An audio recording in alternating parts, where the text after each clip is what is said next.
So today we are talking about the 9 foods that every man should be avoiding at all costs.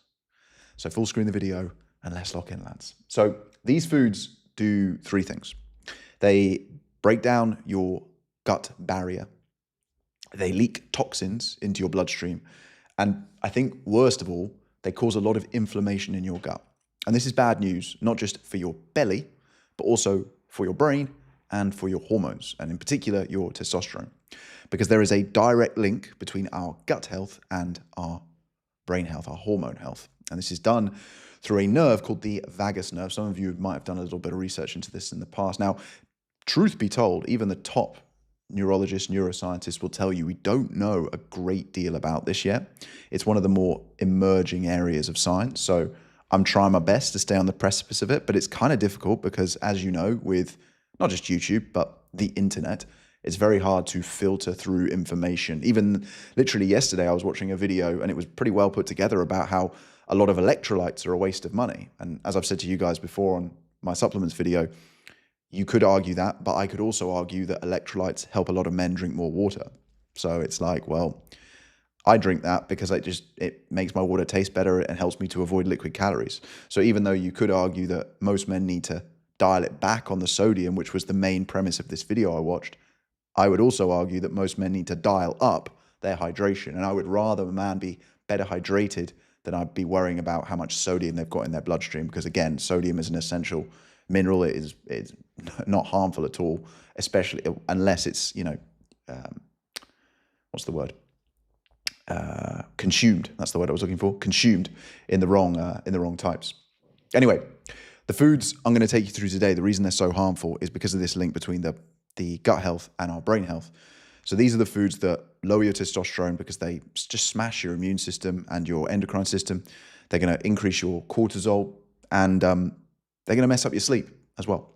So there's 3 bad things. And I think what's kind of crazy, and you'll see this as we go through them, as a lot of them, not all of them, but a lot of them have been marketed to you as healthy. That's what you've been told is a good thing to do. And, I very much used to be of the opinion that, as long as you're in a calorie deficit, you can eat whatever you want. It's a kind of an archaic way of looking at things. And as I've said to you guys before, as I've gotten older, my focus has moved more from calorie quantity and over to calorie quality.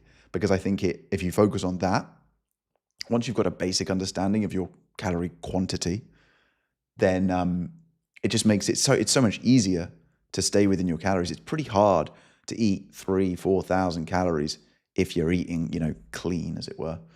So yeah, let's get into it. So number 1 is low-fat foods. So this is things like yogurts, breakfast cereals, peanut butter, salad dressings, ready meals, even ice cream. So despite the message that was pushed for years, primarily I believe in the 90s, some of you older guys might be able to correct me on that if I'm wrong, fat is not fat. It does not make you fat. It's just a very badly named macronutrient. Having too many calories is what's going to make you fat. Fat is actually very important for a few reasons. It's very important for our immune health. It's very important for our hormone health. So our testosterone, our cortisol, and all those other good ones. It plays a key role in the production of those hormones. It helps your body to absorb certain vitamins like omega-3, which I've got here to take in the evening, even vitamin D as well. These are fat-soluble vitamins and minerals. And it slows digestion down, which helps to increase satiety as well. And what's happening when these food companies are removing fat from the food that you eat is it removes flavor and it removes texture as well. As a result, it just makes it taste worse. So what they do instead is they swap the fat for sugar and additives, right? And if you take the time to flip over, the easiest example is yogurt, right? Because they're right next to each other on the shelves. If you pick a brand and you look at the low fat or the fat-free version and the normal version, just turn the packets around and you will see the calorie difference is pretty insurmountable, right? So if we're looking at a calorie versus calorie perspective, it doesn't really make a difference. And I would rather have the one that has the fat in it because of the value that it's going to add to my nutrition in terms of my immune system and in terms of my hormone health. You have to remember that these companies, their job is to sell you food. So if they're selling you stuff that tastes bad, they know, as much as you know, that you're not going to keep buying it. So it's not in their interest. And if it's not in their interest, trust me, they ain't going to be doing it, right? They don't, I'll be honest with you, they don't give a shit about your health. They don't care. They will market to you that they do, but they don't.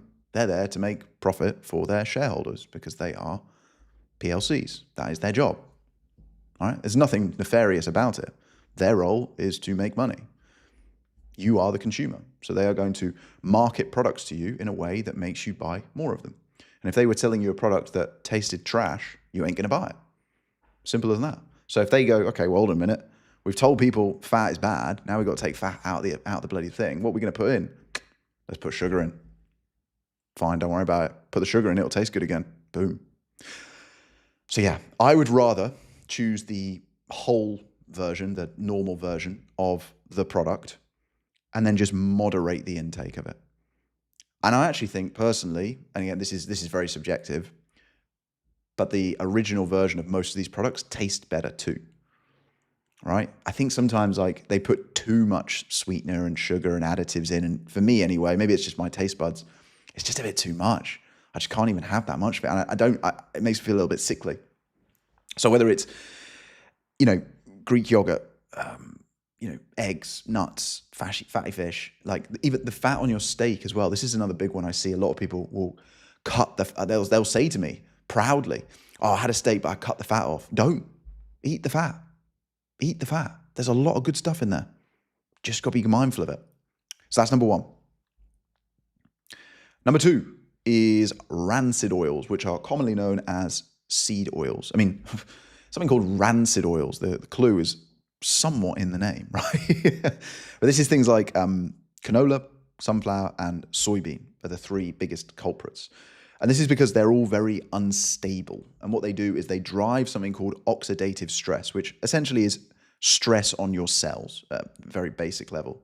So all you want to do instead, I'm not going to spend too much time lingering on this one because I think a lot of people know about seed oils, is just eat more butter instead. And if you can't do butter, or if you don't want to do butter because you want to moderate your calories, then use the 1 calorie olive oil spray instead. You could use olive oil, but unless you're being very, very mindful of how much you're using, like literally like pouring it into a teaspoon and then pouring the teaspoon into the pan, just use the 1 calorie spray. It's so much easier. And because it's 1 calorie per spray, you can go to town on it. You can use 20 sprays if you want to. You don't need to, but you could do. So that's number two. Number three is emulsifiers. And honestly, I was completely oblivious to this one for probably a decade. But this is it's a very sneaky ingredient that they add to a lot of snacks and sauces and even dressings as well. And I think that, to be honest with you, was probably the main reason I was oblivious to it, because I was never really a condiments guy, to be honest with you. Like, never really had sauces on food, ketchup, here and there. But like, other than that, I wasn't really doing much, wasn't really into the action.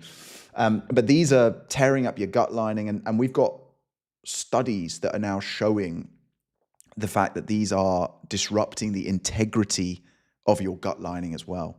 So what you want to do is just grab the packet. If you're suspicious, grab the packet or the box of whatever you're suspicious of, flip it over, look at the ingredients list. And if it's got like any of the emulsifiers in them, and you can just Google the ChatGPT, not Google, the emulsifiers, then just 3-point it straight into the bin. All right, guys. So that's number three. Number four. Okay, this one's super obvious, but I got to cover it because otherwise people go, you didn't say that. Alcohol. I know, super lame, but it's kind of funny because they used to have all these studies that said, you should drink 2 glasses of red wine a week. And you always have to look at the integrity of studies, because all the newer studies are now saying, oh no, 0 alcohol is 100 times better than some alcohol. It's like, unquestionably, no doubt about it. So put the grape juice down, because this stuff, what it's doing, as we've talked about before, is it's driving up massive amounts of inflammation in your bloodstream, guys, and in your gut as well. So the main sort of problem with the alcohol in the longer term is it's driving up something called C-reactive protein. Now, this is if you ever get a blood test done, ask them to test your C-reactive protein. It's called CRP. And this essentially is a sign of how much inflammation is in your body. So, for example, during the event that happened, the 2021 event that shall not be named, everyone's CRP would have been through the roof, right? Because we were dealing with a lot of viral load. And you don't want to do this if you're ill, if you're carrying like a bug or whatever. But if you just do it when you're feeling pretty good and get your CRP tested, this will show how much inflammation is in your bloodstream, how much is in your body. And it's a really good indicator of that sort of stuff. So a couple of options here. I mean, they're pretty obvious. Number one is you quit drinking, whether it's permanently, which most people probably don't want to do, me included, or you just do it for a season of your life. Like you see this season as a 12, 16-week season, whatever it might be. Sometimes maybe I'll do 6 months where you just don't touch a drop.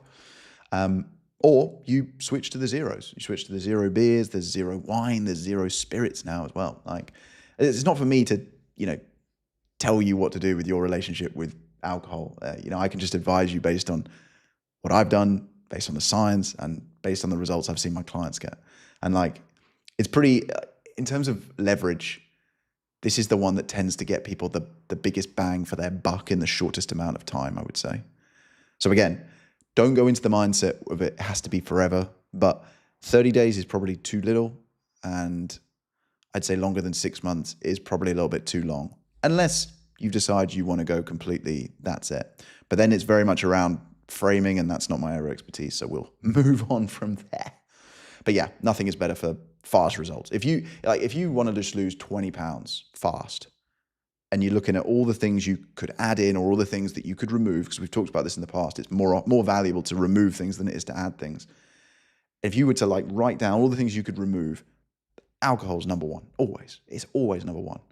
The difference it makes physically, mentally, to your endocrine system, to your sleep, to your gut health, everything. That's just absolutely everything. It is literal poison.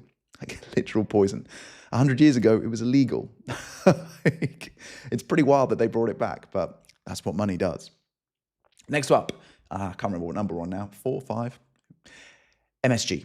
So this is the flavor enhancer that they add to takeouts, for example. But what people probably don't realize is that it's a neurotoxin. Not ideal. And what this does is it essentially inflames your fat tissue. And as a result, it makes it much harder for your body to then burn through that fat, and particularly, unfortunately, around the midsection. So I'm not saying you want to be eating bland food for the rest of your life. But the solution is honestly pretty straightforward. All you want to be doing is swapping the MSG out for herbs and spices, because again, you can regulate this yourself and hold yourself more accountable with herbs and spices than you can with MSG. Okay? So that's a pretty straightforward one, I think. Next up, bit of a controversial hot take, because I talk about this one quite a lot, especially with my clients, but I'll explain, is dairy. So, as I say, I talk about the benefits of dairy and the fact that it's a complete source of protein a lot. However, this one comes with a very big caveat, because not all dairy is created equally. And unfortunately, in the United States, you have something called A1 milk, which is most of the milk in that country, in your country. And this contains a type of protein, a particular type of protein, which I can't remember the name of right now, but you can go and look it up. And it has been linked with gut inflammation. And again, as we'll talk about in the next one, this is to do with the supply chain, essentially, of the US food system. That's all it is. It's nothing nefarious. It's just the fact that they just need to produce a certain amount of it. But the good thing is, as with most of this stuff, once you're aware of it, you can start looking for solutions. And the solution is pretty straightforward once you're aware of it. So what you want to do is switch to either A2 milk, which is obviously going to be slightly more expensive, or the healthier option, if you have it available to you, is to switch to European sourced milk. Now, listen, I don't live in the US. I've never lived in the US. I haven't visited for 20 years. Hopefully we'll be changing that this year. I want to do a little bit of a tour. But I've got a lot of clients there, so I've done my fair bit of research there. And those guys have found, and the studies have shown, that it can drastically improve gut health once you remove the A1 milk, guys. So as I say, if you're in the UK, if you're in the EU, if you're in Australia, you don't have to worry about this too much, because our food systems thanks to mad cow disease, are much more regulated. They are at a higher standard than the US. So you don't have to worry about it as much. Next up, and again, similarly comes with a big caveat, is gluten. So just like dairy, it's not all created equally. And specifically here, what we're looking at is wheat. And same as the dairy, it's worse in the US. And this is to do, sorry, I need to burp. This is to do with the glyphosate that is being sprayed on the harvest to make it cheaper and faster, essentially. And again, it's a supply problem because not all Americans, not you guys, but as we know, a lot of Americans like to eat and they like to eat a lot. So they've kind of created this problem for themselves. I think it's getting better though. We have turned a corner. American obesity is, for the first time this year in 20, 30 years, coming down, which is amazing. So that's awesome. But the important thing to think about with gluten is you don't want to suddenly decide that you've got a gluten intolerance. I think I talked about this the other day, but they've done plenty of research and quite funny experiments and tests on people. And they found that, I think globally, they reckon over 95% of people who think they have a gluten intolerance actually don't. It's psychological. It became a bit of a fashionable thing. Now, of course, that's not to say that celiac and ulcerative colitis and nasty, real gluten intolerances don't exist, because they absolutely do. And there's instances of that in my family, so I know about it a lot. But most people don't actually have the gluten intolerance, but what they do is because they think they do, they stop eating it, and then they make themselves gluten intolerant because they aren't having it. And I'm saying that to you because I don't want you to feel like you have to restrict yourself. It's the same with the dairy. It's the same with all of this stuff. It's the same with the alcohol. It's the same with the takeaways. It's the same with the yogurt. It's the same with anything. This idea that we have to go to zero, never. It's not, I don't think, a good way of living. When everyone around you is having it, when it's so freely available, when life is tough, when sometimes you just want a break from it all, you don't need to be afraid that it's going to kill you or even set you back. You know, the odd cookie here or there, the odd McDonald's here or there, the odd Chinese takeaway here or there, the odd bit of toast here or there, glass of milk. Like, I'm laughing because sometimes we overhype the severity of this topic. If you were consuming all this stuff and this was the majority of your diet and you were like a gluttonous pig with it all, that's a bit different. You know, if your BMI is 35 and you weigh 150 kg, it's a little bit different if I'm speaking to someone who maybe wants to lose those last 20 or 30 pounds, right? So whilst everything I'm saying to you, I'm not saying it to scare you. It's all real. It's all fact. It's all based on science. You don't need to be like, oh my God, Doug said I can never have this ever, ever, ever, right? Anyway, if you are still with me, guys, which I appreciate, we got 40 of you with me. That's awesome. Fair play. Because I've already told you to cut out alcohol, bread, milk. So I'm not going to win any popularity contests. I get that. Next up, second to last one. We've got processed meats and deli meats. So these are all super convenient and delicious. And I'll put my hand up and say I lived off of these for a very long time because I saw the packet and saw, oh, well, it's got, tons of protein in it. So it must be great, right? Protein's good, yeah? No. Because again, these are all filled with preservatives and actually with certain compounds as well that, again, are going to trigger a lot of the inflammation in the gut. And that's the common theme that runs through all 9 of these foods that we're talking about today, is the inflammation that it causes in the gut. And remember, as I said at the beginning, the link that we found between gut health and our brain health, our hormone system. And as I said to you guys yesterday, what I believe most men should really be optimizing for is to raise their testosterone levels through lifestyle interventions, because everything that you want comes downstream of that. If you have high testosterone, you have better energy, you're in a better mood, you've got more drive. So these foods are kind of working against you on that front. So does that make sense? But yeah, you just want to be like moderating these more than avoiding them. I would say it's not like, they're not the worst on the list. I would rather you hit your protein than not, put it that way.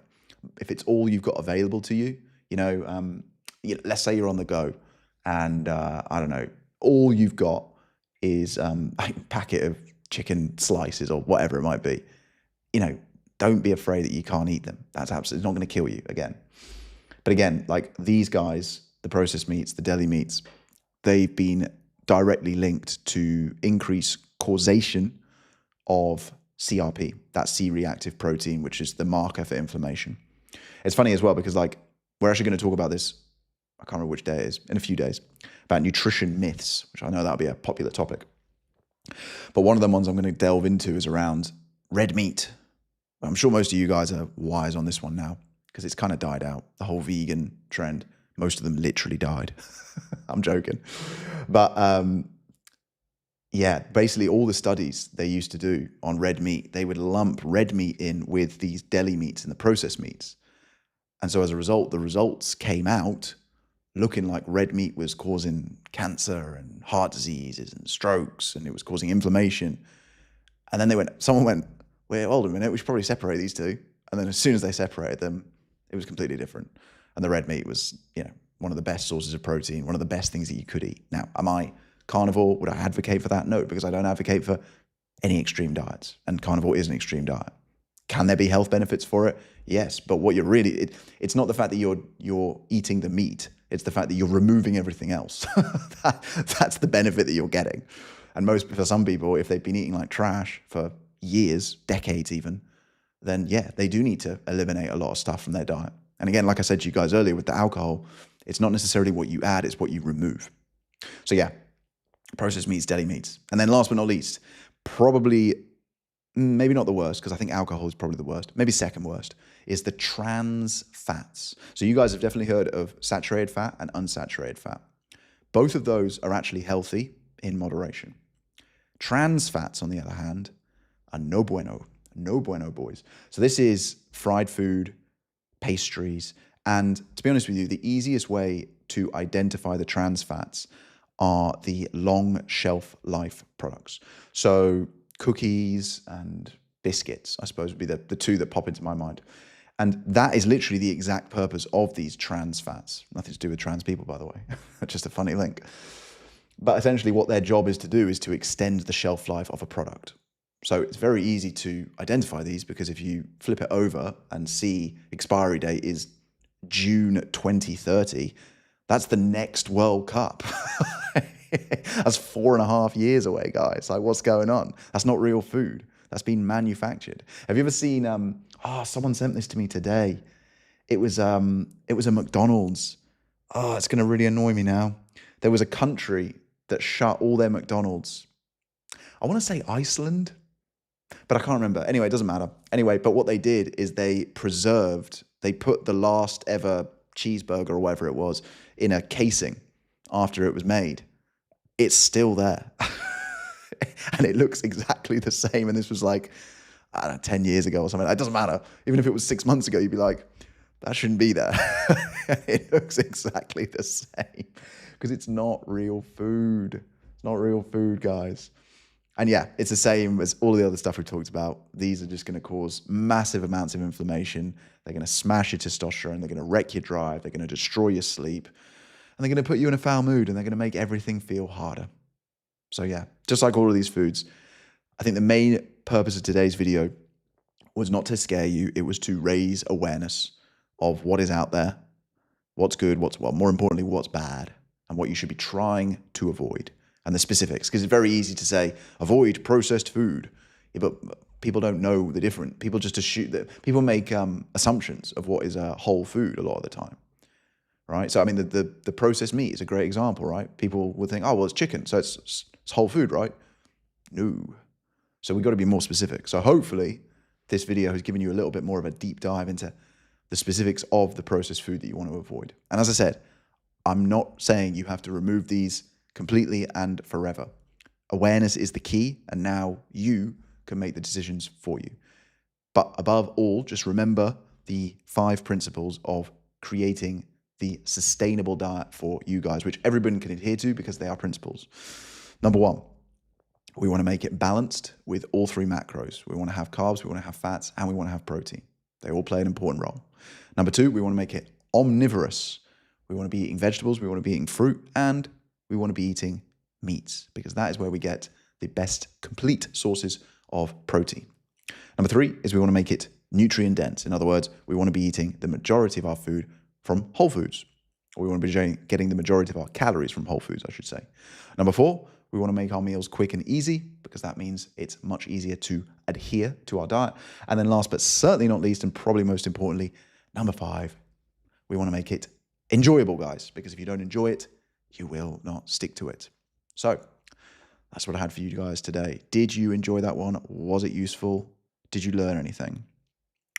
Where do we get up to? Here we go. Russ, modified starch as a filler. It's evil. Google Charlie, great. Had non-fat yogurt today. Oh, well. Yeah, listen, man. Well, there you go. So you already learned something. That's fantastic. Start a better diet tomorrow. Live and learn. Exactly, my man. And that is the attitude to have. Ghee is good too. Yep, 100%. If you can get ghee or butter, great. Just again, be mindful of the calories. Look at anything processed or packaged, and it has some kind of starch, worse than sugar. Well, some starch isn't bad thing, Russ. Starch is actually pretty useful in certain circumstances. Doing a 30-day no sugar, no added sugar challenge starting tomorrow. Okay. Sven, I am going to advise... Am I going to advise you against that? No added sugar, yeah, 100%. That was one of the coolest parts of RFK's new food guidelines. They literally said that people should now be aiming, because it used to be, I believe, someone in the comments can correct me, it used to be no more than 10% of your calories coming from added sugars, in the US this is, and now they've gone, nope, it should be 0, which is good. So I definitely agree with that. No sugar, that's, what you're saying is no carb. Don't do that. Don't do that. You're going to hate your life. Carbs are very important. So no added sugar, 100%. No sugar, don't do that. That means you can't have fruit. That means you can't have vegetables. That means you can't have rice. That means you can't have potatoes. Don't do that, man. Alexander, random question. In your experience, is it normal for people who start taking electrolytes to use the bathroom, or water intake is still the same? So your water intake probably isn't the same. That's the point. And to be honest with you, no, I would expect the opposite result, because if your water intake was the same, which I suspect it isn't, even though you think it is, again, do we have the data to back this up? Or is this just a feeling? Then I'd expect it to be lower, because the sodium is going to absorb more of the water into your bloodstream. No worries, man. You're late, but you're here. That's the most important thing. Josh is here. I like the zero beers. Haven't tried the wines. Yeah, neither. I have to admit, I haven't tried the wines either. But I had the zero spirits I tried. Tasted like really watered down versions of the original. Like a toothless snake. No bite. I was going to say, I've never tried toothless snake, but I get what you're saying now. No bourbon for 90 days so far. Nice, my man. Bet you feel like a completely different person. Jesus. For me, the fitter I've got, the less I even want to drink alcohol. Oh, bro, 100%. I said this to Marius, one of my clients, the other day. He messaged me and he said, like, just after a few days of jumping on the program and being more mindful about his beer intake and his food intake, he was like, I feel so much better already. And I said, yeah, exactly. And now you have something to lose and you don't want to lose it. So it's almost like you just got to push through those first week, 2 weeks. I said to my friend earlier today, for most guys, day 21 tends to be getting you back to baseline. And then from there on, it's all upside. So week 3. So if you guys, if the last drink you had was on like New Year's Eve, for example, or Christmas, then you're kind of hitting that spot now. Bogdan, hi, my friend. You speak the mighty truth. I do my best, my friend. Russ, I can't remember the last time I had milk because I don't eat cereal. Cool. Nice, man. Josh, I use almond milk just for the 30 cal per 8-ounce serving, shakes and overnight oats. So so I'm actually going to look into this for you, Josh, and for everybody. I'm going to add it to my notes for tomorrow, because I believe almond milk is a little bit of a psyop, a marketing trick, like the avocado. Why is my keyboard not working? There we go. Almond milk. I'm going to add that to my notes. I'm going to look into that for you, my friend. I'm going to look into the research. But yeah, I believe a lot of people are finding out now that was marketing. Shock. Alcohol, junk food, etc. just don't hold any more allure. Yeah, 100%. Yep, trading hard is hard enough, let alone whilst being hungover. Yeah, 100%. Fuck. Obesity must be coming down because everyone is on Ozempic. Yep, there's a big number of people on the GLPs. Nothing wrong with that. As long as they're eating high protein diet and they're resistance training, I've got nothing against them. So far, the data is showing that there's very few downsides. Actually, a lot of upsides against reducing addiction as well. Lots of addictions. But again, you need to be making sure that you're prioritizing protein and resistance training, because if you don't, your body will always take the muscle before it takes the fat. Yuck. If you saw, yeah, this is a great point. If you saw how they make the deli meat, you wouldn't eat it. Yeah, 100%. Evening, Greg. Good to see you, my man. I like some red meat, but chicken is cheaper. Yep, 100%. Chicken is cheaper. And the calories, yep, also true. My brother and my birthday is next week, and ribeye is incoming. Lovely. Love that, my man. Love a good ribeye. If only the preservatives they put in food would preserve our bodies. That's a good point. I hadn't thought about that. Enjoyed it. Learned a lot. Good. I'm really interested in the A2 milk. Yeah, 100%, man. Sven, fruit and carbs in general is obviously okay. Cool.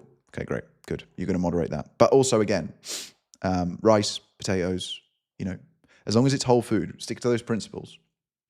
And then because again, like, I get what you're saying. You want to do a little, it's like me doing this 30 days of YouTube lives. I get it. I understand that. If I'm doing it, I can't tell other people not to do it. But when it comes to our diet and our food, we just have to be a little bit more careful because of the psychological impact it can have. Did he say dairy was bad? Hannah, it depends where you are in the world. You're going to have to go back and re-listen/watch. Was about to ask, what do you think of the people who avoid carbs, who avoid carbs debate? Oh, they're morons. Debate over.